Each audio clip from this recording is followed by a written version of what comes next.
Bonjour à tous et bienvenue sur le podcast Cardano français. J'espère que vous allez bien et que votre semaine commence en beauté. Alors, toutes mes excuses, j'aurais dû sortir ce vidéo-là le week-end dernier, mais j'ai eu quelques soucis techniques et parmi ces soucis techniques, je ne sais pas si vous le voyez bien. Alors, voici ce qu'était mon Samsung Galaxy S20 et en fin de semaine, comme vous le voyez, quelques soucis techniques qui m'ont empêché, dans le fond, de filmer un vidéo pour vous. Mais c'est pas plus grave que ça. Là, on commence la semaine avec un nouveau vidéo et avec cette deuxième partie de l'été où on va discuter de Bitcoin, de Cardano et des cryptos en général avec la sortie de Gaugen. Donc, si vous aimez toujours le contenu de mes vidéos, n'oubliez pas de smasher bien fort le bouton like, abonnez-vous à la chaîne YouTube et partagez l'épisode avec le plus de monde possible. Et pour me faire pardonner, pour ce 100e épisode du podcast Cardano français, j'ai des surprises pour vous. Alors, je vais faire tirer lors du prochain vidéo un t-shirt taille M de Cardano et également trois cartes Temgem. Alors, trois cartes Temgem. La différence avec les autres cartes Temgem, c'est qu'il y aura un montant de 20 dollars en EDA sur ces cartes-là. Donc, pour savoir comment participer au concours pour gagner le t-shirt ou les cartes, regardez la vidéo jusqu'à la fin et je donnerai les différentes indications à la fin de cette vidéo. Alors, comme on a beaucoup de contenu à couvrir aujourd'hui, eh bien, je passe directement au chart de Bitcoin, de Cardano pour voir ce qui s'est passé dans cette première partie de l'été et ce qu'on va voir, les prédictions dans le fond pour la deuxième partie de l'été. On va voir il risque d'y avoir beaucoup plus de mouvements et par la suite, je vous résume dans le fond la revue mensuelle de Cardano qu'on a eue jeudi dernier. Alors, c'est parti avec le graphique de Bitcoin. Alors, comme vous le voyez au niveau de Bitcoin, on est toujours dans cette phase, dans ce pattern de Wyckoff. Alors, certaines personnes m'avaient soulevé lors de ma dernière vidéo que on pouvait également voir un pattern head and shoulder. Donc, on avait une épaule ici et puis une mantille qui représente une tête et par la suite une deuxième épaule et que généralement le pattern head and shoulder, eh bien, entraîne une baisse ou une chute à la fin et c'est ce qui aurait pu arriver si jamais, dans le fond, on avait eu ce pattern s'était concrétisé jusqu'à la fin. Mais parfois, on a des situations où on a un pattern qui se dessine et il faut toujours prévoir, dans le fond. Et dans mon graphique, j'avais identifié, si on devait avoir une chute, j'avais identifié qu'on aurait pu descendre jusqu'à un 22 000 dollars pour le prix du Bitcoin, ou ce qui aurait été plus rare, ce serait qu'on serait arrivé aux 20 000 dollars, mais c'est une chose qui n'est jamais arrivée dans le temps que lors du bull run, eh bien, que les corrections, on arrive au sommet du dernier bull run. Le dernier bull run de Bitcoin en 2017-2018, on est arrivé à un montant de 20 000 dollars. Et donc, dans les années antérieures, ce n'est jamais arrivé que le nouveau bull run, la correction du nouveau bull run arrive jusque au niveau de l'ancien sommet. Donc, on aurait pu arriver à un 22 000 dollars pour le prix du Bitcoin, ce qui aurait été le meilleur moment pour acheter. Là, on est arrivé à, on est, le prix du Bitcoin est descendu jusqu'à 29 000 dollars et là, on est en train de remonter. Mais on voit que de manière générale, dans cette deuxième partie du pattern de Wyckoff, eh bien, le prix de Bitcoin a varié entre 40 et 30 000 dollars. Donc, c'était une belle phase d'accumulation. Évidemment, on aurait pu descendre plus bas, mais on avait dans le fond une résistance, une bonne résistance qui s'est bien maintenue aux alentours de 30 000 dollars, de 29 000 dollars. Et là, on est en train de voir une remontée. Et encore une fois, c'est ce qu'on peut observer dans le pattern de Wyckoff. Donc, dans le pattern de Wyckoff, on voit que on a une chute, ça a remonté, et puis qu'on avait une résistance et une deuxième résistance et puis qu'on avait deux zones de support, les deux zones de support dont je vous ai parlé précédemment. Et ça se peut que j'ai utilisé résistance, mais ce que je voulais dire, c'était qu'on avait un bon support qui avait résisté au niveau de 29 000 dollars pour le prix du Bitcoin. Donc, on voit qu'on avait deux zones de support et puis que là, il y a, dans le fond, dans l'accumulation, dans la phase de Wyckoff, on a on va remonter puis on va retester, dans le fond, la résistance, redescendre pour avoir le spring et le spring qui va nous donner une remontée et que là, on peut justement, le bull run repart officiellement. Et c'est ce qu'on observe au niveau de Bitcoin. On voit que dans le fond, on avait une chute. Ensuite, on a eu une première résistance ici, une deuxième résistance là. Et puis, on a eu dans le fond le double support ici, aux alentours de 30 000 dollars. Par la suite, on a eu la descente jusqu'à notre spring qui était plus bas que nos deux zones de support.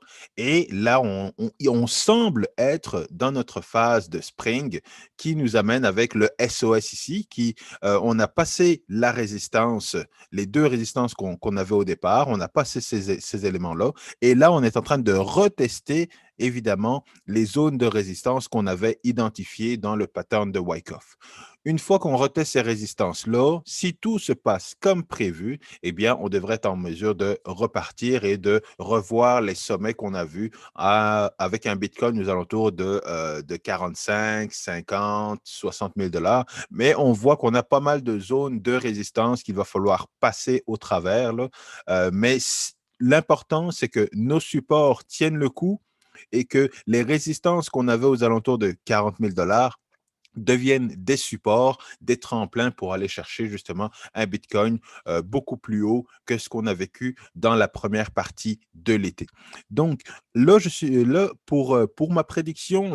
J'espère en tout cas que Bitcoin va être en mesure de supporter, que donc les résistances vont se transformer en support et qu'on va pouvoir remonter et prévoir dans le fond des Bitcoins, un Bitcoin à 45 et 50 000 dollars d'ici la fin de l'été. Là, je me donne 2 semaines là, pour observer qu'est-ce qui va se passer dans les 2 prochaines semaines et puis justement de voir qu'est-ce qui va se passer d'ici le mois de septembre. Alors, pour Cardano, la narrative est un petit peu différente parce que, comme je vous l'avais expliqué, là, on est en train d'essayer de bâtir une bonne consolidation en attendant justement la sortie de Gauguin. On va espérer également que la sortie de Gauguin ne sera pas retardée, mais comme on va le voir un petit peu plus tard, on se rend compte que normalement tout est en marche, il n'y a pas de délai. Les différentes phases et les différentes couleurs de Alonso se suivent et il n'y a pas de délai à ce niveau-là. Donc, on peut espérer encore une fois que Cardano que EDA soit dans une bonne ascension et qu'elle arrive justement à atteindre des supports aux alentours de 1,50, voire même 2 dollars. Alors, c'est sûr que ça va demander beaucoup d'efforts pour arriver justement à un 2 dollars d'ici la sortie de Gauguin, mais c'est pas plus grave que ça. Ce qu'on veut, c'est que EDA continue de monter en anticipation de la sortie de Gauguin. L'anticipation va faire en sorte que une fois que la sortie de Gauguin va être officielle et on va arriver et que ce sera déployé sur le mainnet, à ce moment-là, ben, on risque d'avoir justement un spike au niveau du prix de Cardano et une correction. Et c'est la correction, justement, qu'on veut s'assurer que la correction se trouve à une zone de support qui soit assez haut.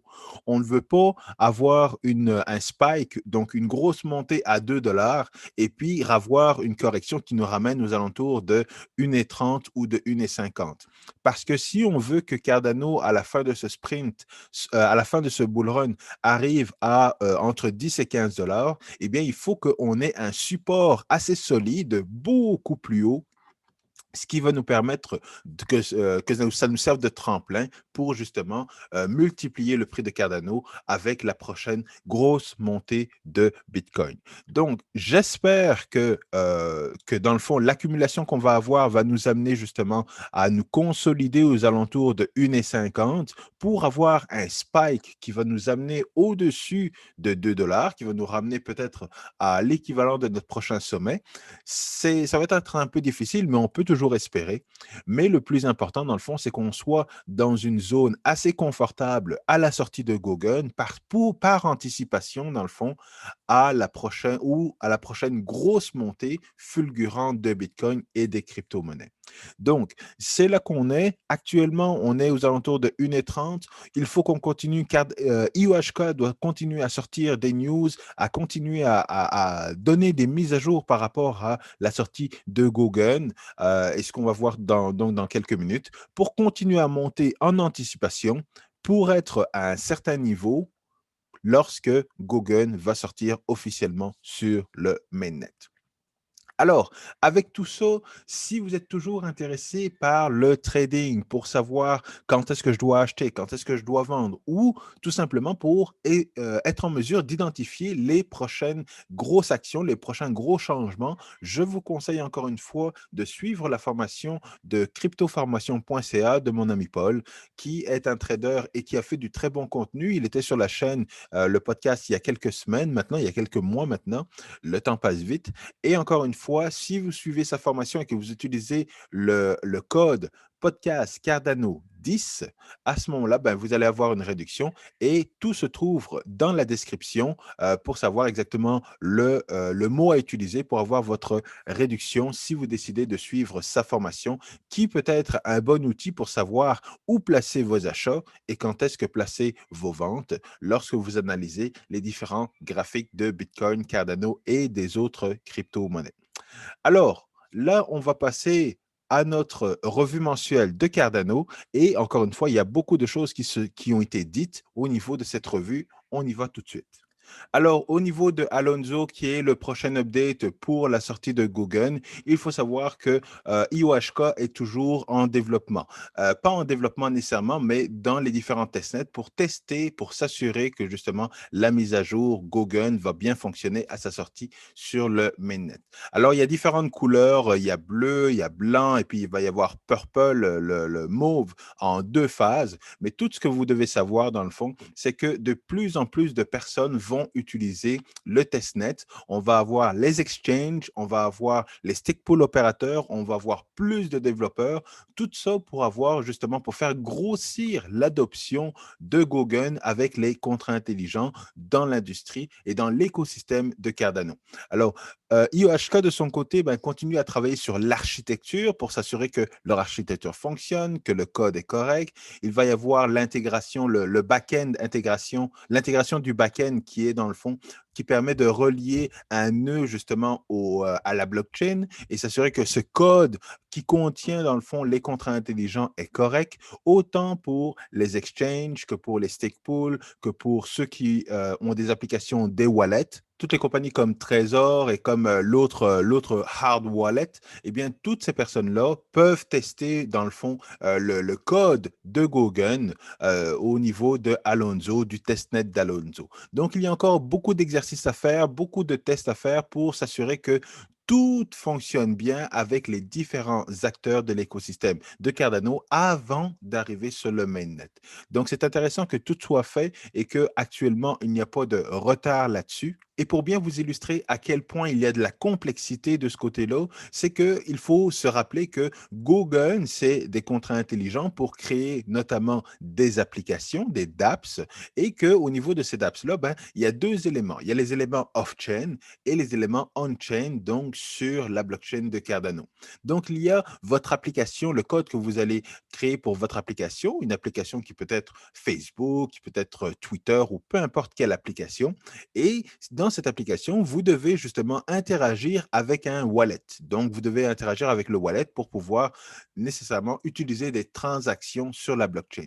Donc, il y a l'application, il y a le wallet, il y a le code qui est en communication pour créer votre application et pour intégrer votre wallet à votre application. Après ça, le wallet, lorsqu'il va y avoir des transactions qui vont être faites, eh bien, il faut que le wallet communique avec un nœud de la blockchain Cardano, le nœud qui se trouve justement on-chain, donc sur la blockchain de Cardano. Par la suite, Lorsque, à partir de votre application, vous envoyez une transaction, la transaction arrive sur le nœud et le nœud va commencer à interagir justement avec la blockchain Cardano, avec les différents stake pools qui vont s'assurer que la transaction que vous avez envoyée, ben, si elle doit communiquer avec un contrat intelligent qui se trouve sur la blockchain, et bien que le contrat intelligent s'exécute bien, qu'il envoie bien les réponses au niveau du stake pool, que le stake pool valide toutes les informations et qu'après ça, on propage les informations sur les réseaux et qu'on mette la blockchain à jour. Donc, comme vous le voyez, il y a une grosse architecture, il y a plusieurs éléments qu'il faut contrôler. Le code est déjà fait, mais il faut le tester avec le plus d'acteurs possible.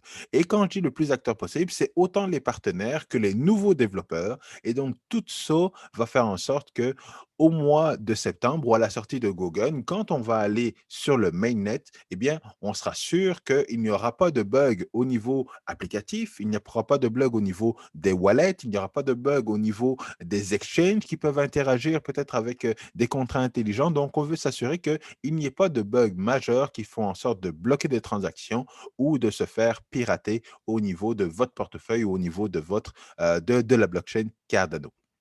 Donc, tout ça est super important et tout ça implique qu'il y a beaucoup d'éducation qui est à faire au niveau de la blockchain Cardano.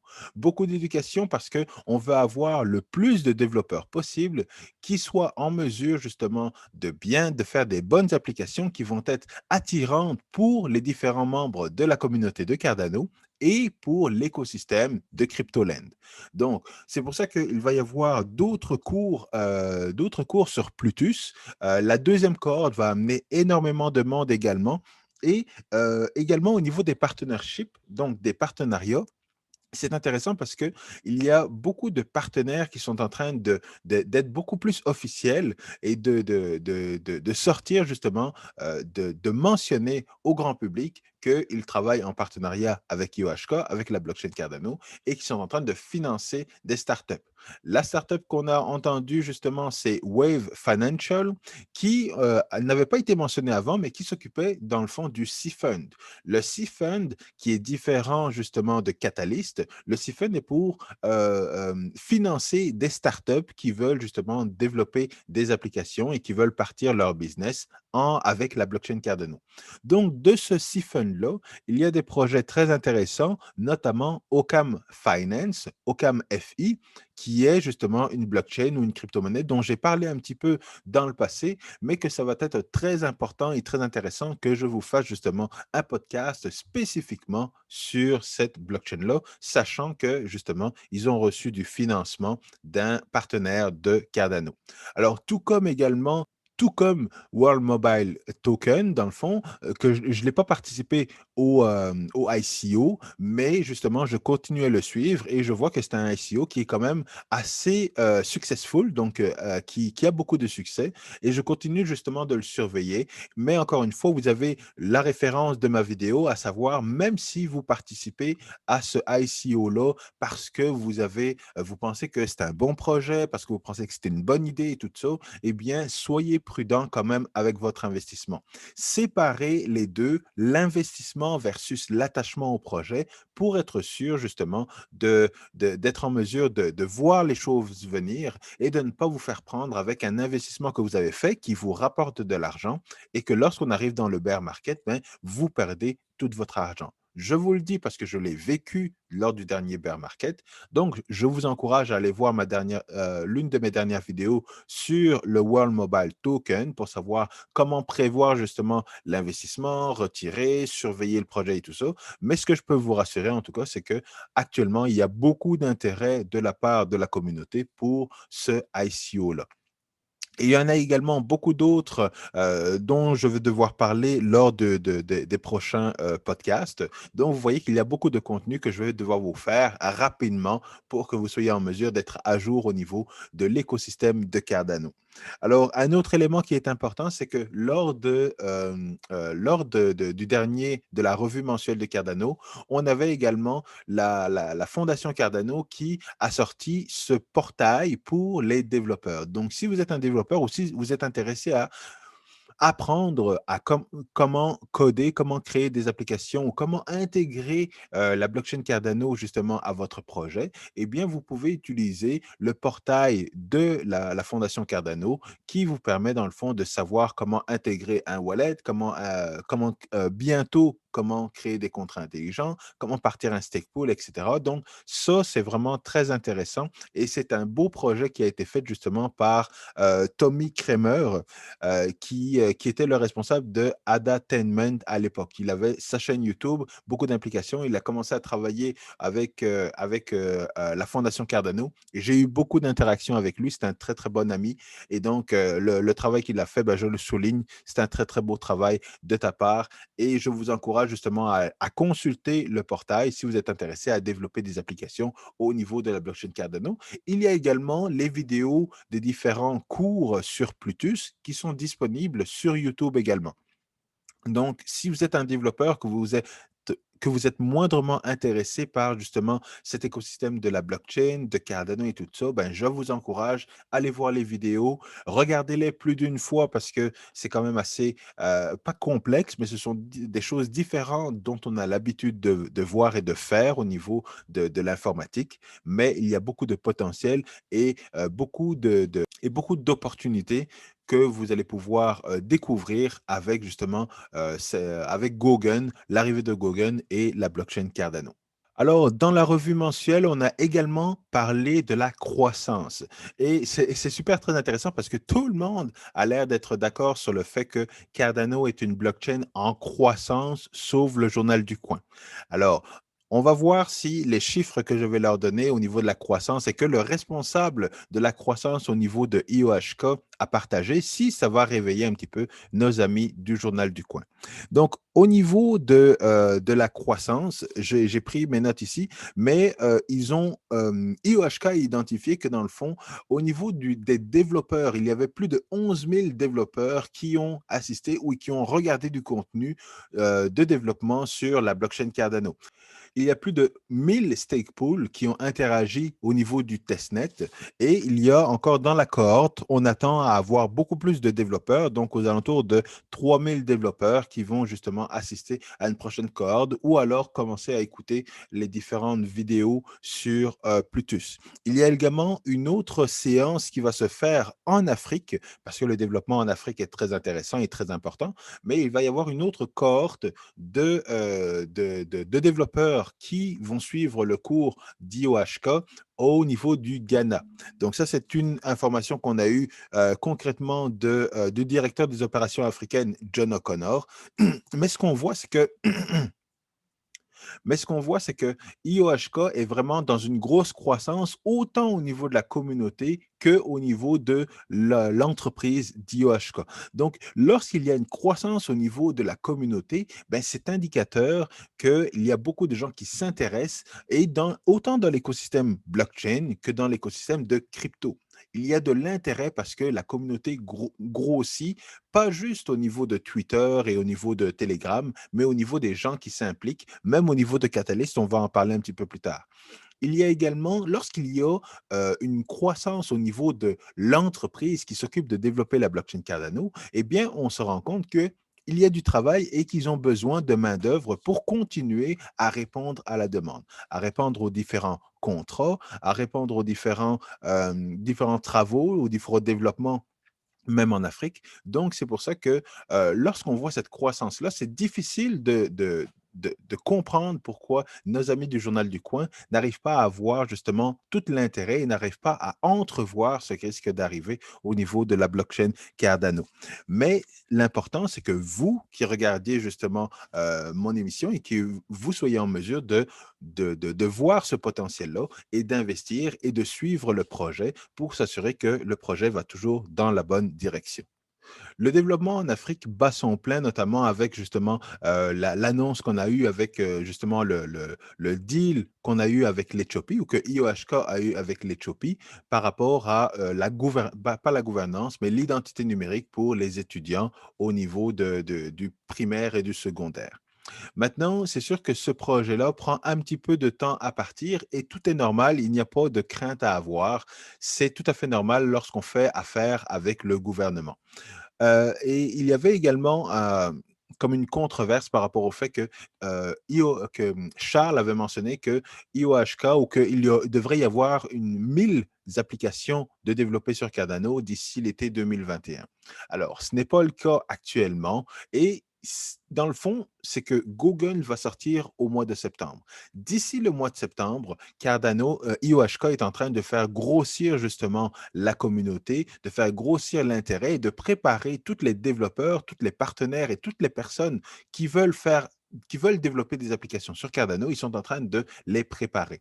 Et donc, ils sont en train de les former pour que lorsque Gauguin arrive, eh bien que les premières applications soient des bonnes applications. On le voit déjà, il y a plusieurs DEX, il y a plusieurs exchanges, plusieurs applications de liquidité qui sont en train de se mettre en place. Donc, si nous n'avons pas 1000 applications aujourd'hui, ce sera l'été prochain qu'on va avoir 1000 applications, mais en anticipation à tout ça, c'est maintenant qu'il faut évidemment investir parce que on voit le développement qui se fait et les prédictions de Charles sont juste des prédictions. Ça ne veut pas dire qu'il a la science infuse, ça veut juste dire qu'il sait où est-ce qu'il s'en va, mais il peut se tromper. Et c'est en voyant le travail qui est fait que là, on peut estimer, bon, ben, quand est-ce qu'on va avoir toutes ces applications-là. Même chose au niveau justement de notre deal, du deal en Afrique. Travailler avec le gouvernement, que ce soit en Afrique ou en Amérique du Nord, c'est toujours long. Donc, il y a toujours des délais à savoir, bon, ben, on signe le contrat, mais quand est-ce qu'on va vraiment commencer à développer l'application? Eh bien, c'est là qu'il peut y avoir des délais et qu'il peut y avoir pas des délais en termes de développement, des délais en termes de quand est-ce qu'on commence. Je travaille avec le gouvernement ici au Québec depuis plusieurs années et des délais, il y en a toujours et encore et encore. Mais ce qui est important, c'est que d'ici à ce que IOHK commence à développer justement cette application qui va interagir avec la blockchain Cardano, eh bien, ils sont en train de justement aller chercher d'autres contrats en Afrique avec d'autres ministères et gouvernements. Et donc, ils sont en train de justement prendre ce temps-là pour aller chercher d'autres contrats et ce qui va entraîner encore une fois une croissance au niveau de l'entreprise au niveau de IHK parce qu'ils vont devoir engager plus de gens parce qu'ils vont signer d'autres contrats. Donc, c'est ça qui est important et c'est ça qui est très intéressant au niveau de Cardano et qu'on a pu voir également au niveau de la revue mensuelle que le travail en Afrique, c'est pas parce qu'ils ont eu un contrat et que le contrat n'a pas encore commencé qu'on est en retard. Ils sont en train de prendre ce temps-là pour aller justement chercher d'autres contrats basés sur la signature qu'ils ont eue avec le gouvernement de l'Éthiopie.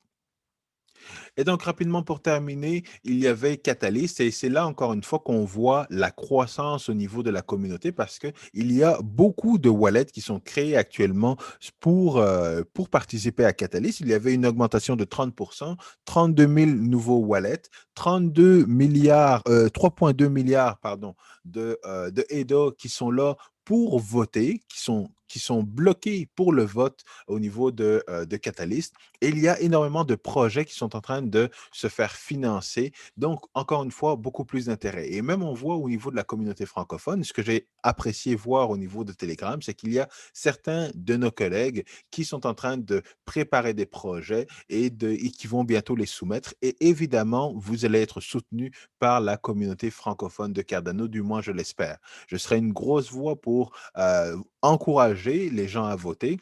J'ai été faire un petit tour sur Catalyst il y a quelques semaines parce que même moi, de mon côté, je commence à préparer certaines choses que je vais pouvoir vous proposer. Et c'est sûr que c'est compliqué de suivre les différents projets. Mais malgré tout, il y a une grosse communauté qui est là au niveau de Catalyst, qui suit les différentes vidéos au niveau des projets qui sont lancés, des soumissions, et qui répondent, qui donnent leur avis et qui votent au niveau de Catalyst. Donc, il y a un gros engouement autour de la blockchain Cardano et c'est pour ça que je vous encourage de continuer à suivre le développement de la blockchain Cardano parce que il n'y a rien de fini. Ça ne fait que commencer. Alors, je vais terminer là-dessus. Bien entendu, merci encore d'avoir suivi cette vidéo. J'espère que vous allez bien à la maison. Alors, au niveau du concours, l'important, ce que je vous demande dans le fond, c'est que pour participer au concours, c'est tout simplement liker la vidéo et laissez-moi un commentaire dans la section commentaires. Tout commentaire est le bienvenu, donc que ce soit une critique positives, que ce soit des remerciements, que ce soit des encouragements, eh bien, j'apprécie chacun de vos commentaires et même je vais commencer à répondre dans mes vidéos à certaines de vos questions parce qu'il y a plusieurs questions qui sont très intéressantes et qui je pense, qui pourraient être, qui vaudraient la peine justement que je réponde dans les vidéos pour que tout le monde soit au courant de la réponse. Donc, je vais commencer à faire ça. Donc, pour participer au concours, c'est très simple. Likez la vidéo, laissez un commentaire et par la suite, dans mon prochain vidéo, je vais tirer au hasard des personnes, les personnes qui auront justement liké la vidéo et laissé un commentaire. Alors là-dessus, je m'arrête. Je vous remercie d'être revenu au niveau du podcast Cardano français et je vous souhaite une bonne semaine. Peace.